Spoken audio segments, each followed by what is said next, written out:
Hello and welcome to Culture Over Coffee, a podcast focused on improving company culture and fostering employee engagement. Every week we chat with experts and thought leaders about the latest information and proven practices you can use to reduce regrettable turnover, increase productivity on your team, and retain key customers. So pour a cup of your favorite brew and join us. I'm your host, Beth Sunshine, SVP at Up Your Culture and the Center for Sales Strategy.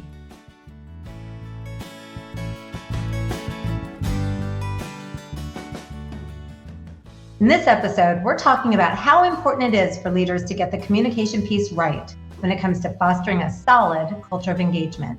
And joining me today is one of the best communicators I know, Liz Dickson, Managing Director at Press Ganey. Liz has so many interesting thoughts and experiences to share, like why it's important for companies to create psychologically safe environments so employees feel comfortable speaking their mind. How, just as patients in a hospital experience better outcomes when given clear communication, the same can be said for employees and their level of engagement. And finally, why ensuring your visibility and approachability as a leader goes a long way towards breeding trust amongst your people.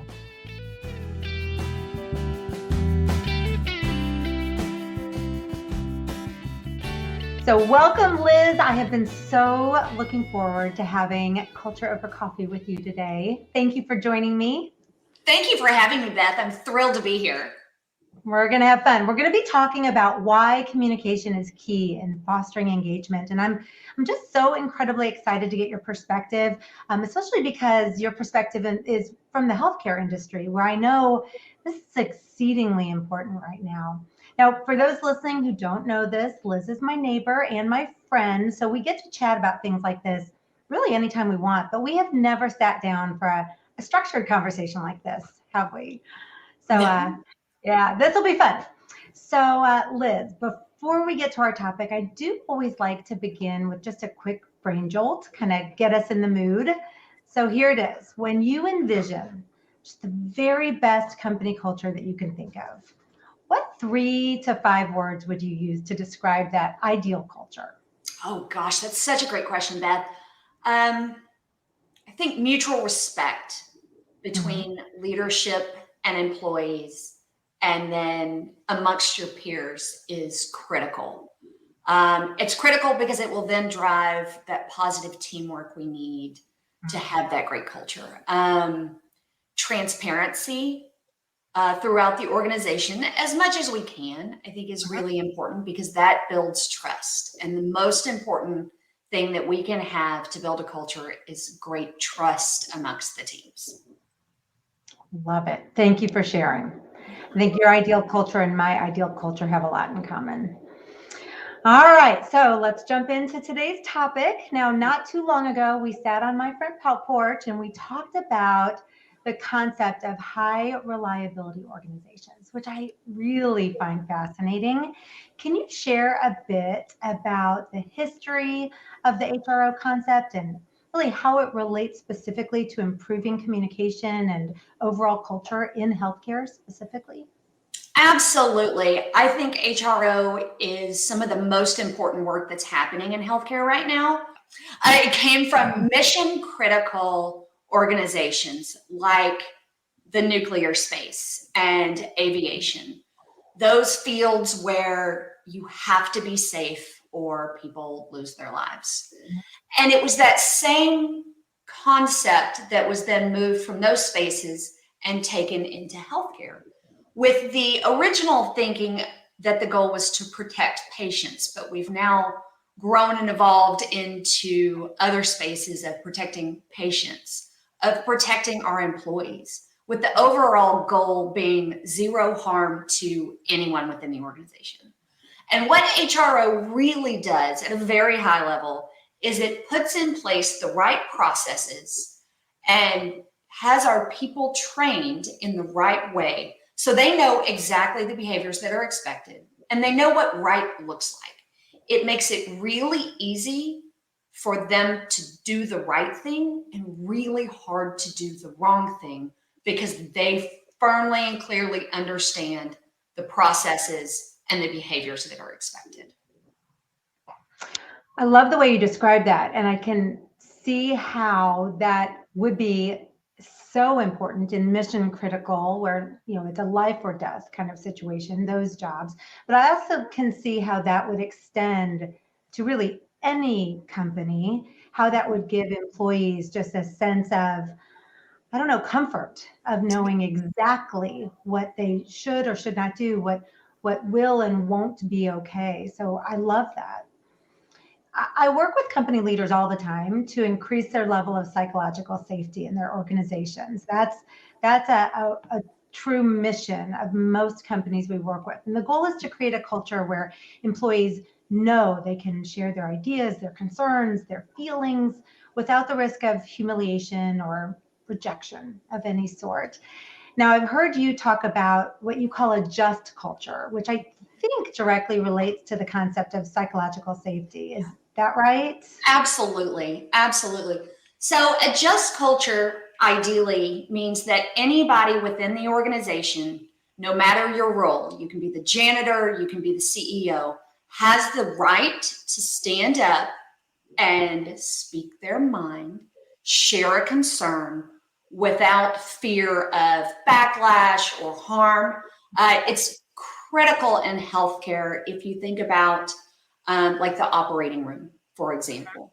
And that's where a lot of this safety work started, was in the OR with, you may have heard of like the operating room checklist. Being able to go through a checklist, make with the entire team, and anybody on that team, whether it's a tech, whether it's the anesthesiologist, it's the surgeon, or it's the lead nurse, can raise their hand and say, I have a safety concern here. Let's stop the line and discuss. Things like, let's confirm, are we operating on the right leg today? Yes, we are operating on the right leg today.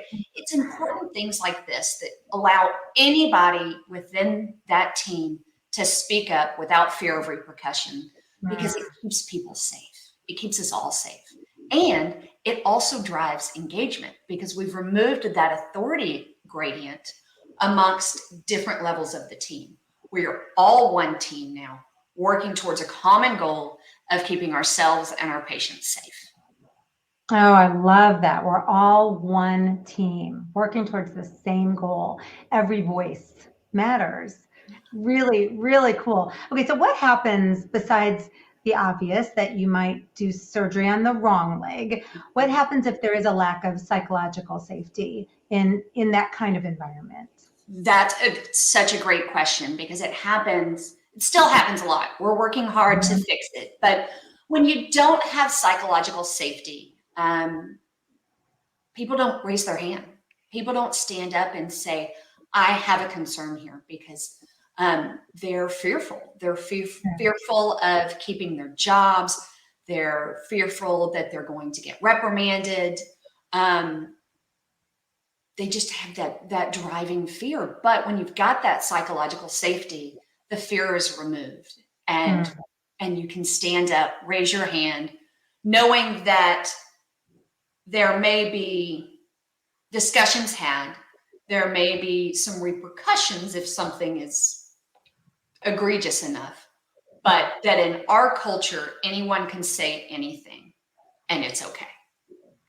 I love that. We talk a lot in Up Your Culture about the concept of a valued voice, and that's really what I'm hearing there, that every voice is valued, and when someone's voice does not feel valued, they don't share their voice anymore. And I can only imagine some of the obstacles that might pop up when that happens.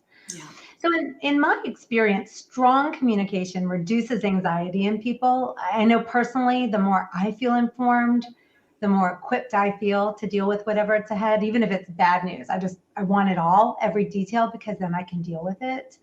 In your experience, how does strong communication positively impact not only patients and caregivers, but employees as well? It's such a great question. And it's an area where we spend a lot of time focusing and supporting our clients at Press Ganey. From the patient perspective, when nurses and physicians communicate clearly, when they listen well, when they treat others with respect, we have better outcomes of care, because patients understand their care better. They feel respected, they understand, and that creates buy-in, and it creates a trust and relationship between the patient and the care team. We know on the back end, there's data that shows when that happens, we have lower readmissions, patients heal faster, they just have better outcomes in general. For the employee perspective, when we communicate clearly, it drives engagement. We understand what's happening. We have clear expectations of our roles, what we are supposed to do within the organization. When that comes down from leadership, when we have units in the hospital or clinics who are clearly communicating amongst themselves, it drives teamwork, which we know is really important to patients and employees, but it drives the overall experience. We're clear on what's expected. We're clear on what we are supposed to do, and we can work together to achieve our common goals. I love that. Once you shared with me, you were a patient once, and you actually experienced communication and a lot of what you're talking about from the patient's perspective. Would you mind sharing a little bit about what you shared with me? Yeah, absolutely. So, it's fascinating being a patient because all of your autonomy that you have in your normal life is gone all of a sudden. And that's a really scary feeling. It absolutely can drive fear and anxiety. So we believe that one of the most important roles for caregivers is to reduce that fear and anxiety. And the best way we can do that is communicating really clearly about what is happening, what the care plan is, what the next steps are, and then asking questions like, what questions do you have? Using skills like teach back. So I'm going to tell you 3 things that's going to happen with your care. I want you to tell me back what's going to happen so that people really understand. When people understand what's happening as a patient, it reduces that fear and anxiety.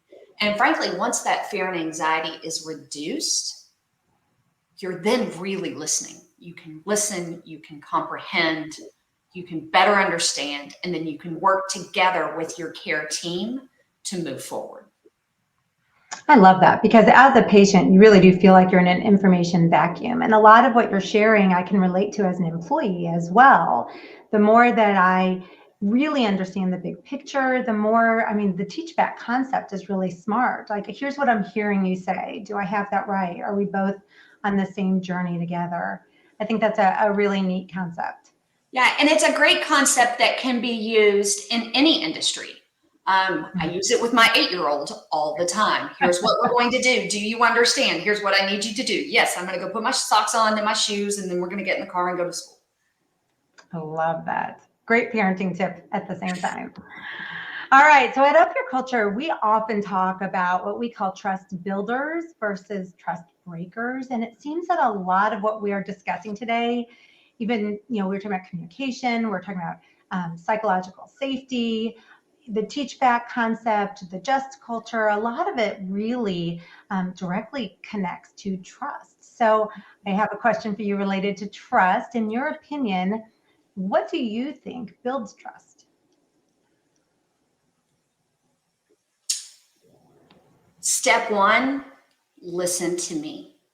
When you and I are talking, if you're my leader, you come in to talk to me, you come in and ask, how are things going? It's a simple, basic, but it's so often missed. Make eye contact. Really listen. Do great listening. Don't interrupt. Listen to understand. Don't listen to answer. And that's the hardest possible piece. I've been working on it for years of really listening for understanding. And then you can use the teach back. And when you say, I heard you say X, Y, and Z, people feel like you've been listening. And then they feel like you care. And that's step 1 for building trust. Listening and caring. I love the way you tied that together, because if you want to make someone feel cared about, they really need to feel heard. They really need to know you're listening. I love that you started there. And I also think this is harder now than it ever was before, because now we all are, we have a phone on us, which is dinging, texts are coming in, messages, we're all available 24/7. And I once heard someone say, you multitask things, but you should never multitask people. And yet it's really hard not to do that, to truly shut everything out and really listen. And I love what you said too, not to respond, but actually to listen. Ooh, that's hard. Yep. Very One of the big things we talk about, big tips we discuss in healthcare, especially in large organizations, is executive rounding. And that's the biggest key to executive rounding. Go out, talk to your people across the board, ask them how they're doing, what they need. What can you solve for them to make their day better? Listen, take notes, and then go back and work on some of those things if it's something you can solve, obviously. But having that executive visibility and that executive presence really shows people that the leadership team is listening and cares. Yeah, it really does. I know a lot of our clients will do what we call skip level meetings. Is that something that exists in healthcare? Is that kind of the same thing? Maybe. Tell me more. So a skip level meeting is where you would, let me see if I can explain this. So my manager wouldn't meet with me, but my manager's manager would meet with me, not with the purpose of finding out what I really think about my manager, but with the purpose of showing me that from a very high level, they care about me, that my opinion, my thoughts matter all the way up. And also for that person to be able to listen and really learn from a different perspective than one they may receive what is really happening on the ground. So we recommend skip level meetings from time to time, certainly with full communication between managers as well, but just another way to show that the executive presence is a valuable one. Absolutely. So different. Similar, very similar. It's all really just about that executive presence, ensuring that we are touching all the different spaces and areas. I think we probably have different terms for it. Manager rounding, nurse leader rounding, but I like that one. I learned something today. I'm going to take that back. Do that with my partners. That's awesome. All right. So last question. If you could recommend just one piece of advice for other company leaders who are looking to improve their communication, who want to boost their company culture, who want a thriving level of employee engagement, what would that one piece, and that's the hard part, what would that one piece of advice that if they heard nothing else from you today, they heard this, what would that be? I once heard someone say, and I thought it was beautiful and it stuck with me, that visibility breeds credibility and credibility breeds trust. So if there's anything you can do, it's ensure that you are visible, you're approachable, you're out there listening, you're talking with your employees of all levels across the board, and that will breed trust for you. I love that. So visibility breeds credibility, and credibility breeds trust. That's it. I'm stealing that from you. Thank you I stole it from somebody else. I thought it was terrific. That's awesome. And thank you, Liz, for the time you spent today with me talking about culture over coffee. You've shared a lot of great information, great ideas related to strong communication that I'm sure our listeners have found valuable. I would love for those listening, is it okay if I drop your LinkedIn information in the show notes so they can connect with you? Absolutely, Beth. I'd love to connect. Okay. Good. So we'll add that to the show notes. Reach out, connect with Liz. I'm also going to add the link to a blog called How to Become a More Impactful Listener, which I think just sort of dovetails nicely with everything that Liz has shared today. It outlines 7 specific tactics you can use right now to improve communication on your team. And that's a great way to build trust, as we learned today. So thank you, everyone, for joining. And thank you, Liz, for having some culture over coffee with me. Thanks so much for spending time with us on Culture Over Coffee. If you've enjoyed the conversation, be sure to subscribe and join us for every episode. For more helpful information on the topics of company culture and employee engagement, visit us at upyourculture.com. Enjoy the journey as you increase engagement and up your culture.